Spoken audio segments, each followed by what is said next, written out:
আসসালামু আলাইকুম রহমতুল্লাহ। Hello HSC 2024 batch.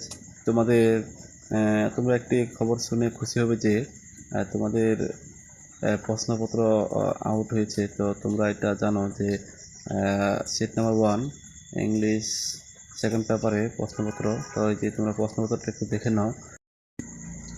Part এর গ্রামার অংশ, গ্রামার অংশের 1 নম্বর প্রশ্ন, এটি প্রিপোজিশন। তো প্রিপোজিশনগুলো তোমরা একটু নিজেরা মিলিয়ে নিবে। তারপরে উত্তরগুলো একটু নিজেরা চেষ্টা করো। যদি না পারো তো আমরা ইনশাল্লাহ কমেন্টসে জানিয়ে দিব, আমরা উত্তরগুলো দিয়ে দিব। তারপরে দ্বিতীয় নম্বর প্রশ্নটা হচ্ছে blank with the word from the box. এটা খালি ঘরগুলো আছে, এগুলো উপর থেকে যাচাই বাছাই করে তোমাদেরকে শূন্যস্থানগুলো পূরণ করতে হবে। তো এই উত্তরগুলো তারপরে চলে যাই আমরা 3 নম্বর প্রশ্নে। 3 নম্বর প্রশ্ন রয়েছে টেবিল এ, তারপর রোমান চিহ্ন আয় রয়েছে, তারপর রয়েছে 3 নম্বর 1 নম্বর 2 নম্বর এভাবে দেওয়া আছে। এগুলো তোমরা সুন্দর করে মিলিয়ে নেবে। তারপর 4 নম্বর রয়েছে শূন্যস্থান গ্যাপ। এই গ্যাপগুলো সুন্দর করে তোমরা উত্তরগুলো মিলিয়ে নেবে। তো একটু তোমরা দেখাই, ভালো করে দেখো একটু। তারপরে তোমরা একটু উত্তরগুলো মিলিয়ে নেওয়ার চেষ্টা করো। তারপর হচ্ছে 5 নম্বর হচ্ছে change the sentence according to direction. তো এগুলো তোমরা কীভাবে চেঞ্জ করবা সেন্টেন্সগুলো, ইন্টারোগেটিভ, এক্সক্লেমেটরি, অ্যাক্টিভ, অ্যাফার্মেটিভ, তারপর রয়েছে পজিটিভ, নেগেটিভ, এগুলো রয়েছে, তোমরা একটু করবা এগুলো সুন্দর করে। আশা করি প্রশ্নটা খুবই সহজ এসেছে এবার। তারপরে তোমরা 6 নম্বর প্রশ্ন চলে যাবা।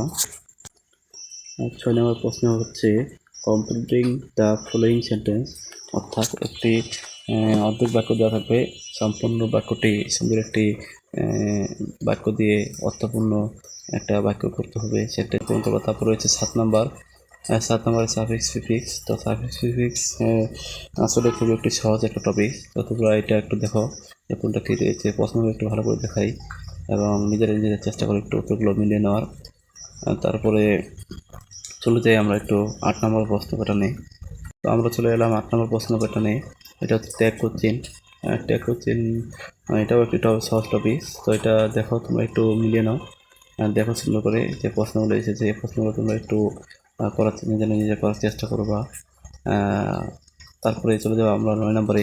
9 নম্বর হচ্ছে পাংচুয়েশন। কোনটি শব্দ বড় হাতে দিতে হবে, কোনটা ছোট হাতে দিতে হবে, কোথায় কী দিতে হবে, এই বিষয়গুলো একটু রয়েছে। তারপর হচ্ছে পার্ট 2 কম্পোজিশন। কী রয়েছে তোমরা একটু দেখে নাও সুন্দর করে। 10 নম্বর, 11 নম্বর এবং 12 নম্বর প্রেগাপ রয়েছে ইয়ের স্কুল লাইফ। এর স্কুলের একটা সহজ একটা প্রেগাপ। তো সুন্দর করে তোমার জীবনটা কী রয়েছিল স্কুল জীবনে, এটা একটু লিখবা। তো আজকে এই পর্যন্তই, দেখা হবে অন্য কোনো টপিকস নিয়ে। ভিডিওটি ভালো লাগলে অবশ্যই সাবস্ক্রাইব করে পাশে থাকবে। আসসালামু আলাইকুম।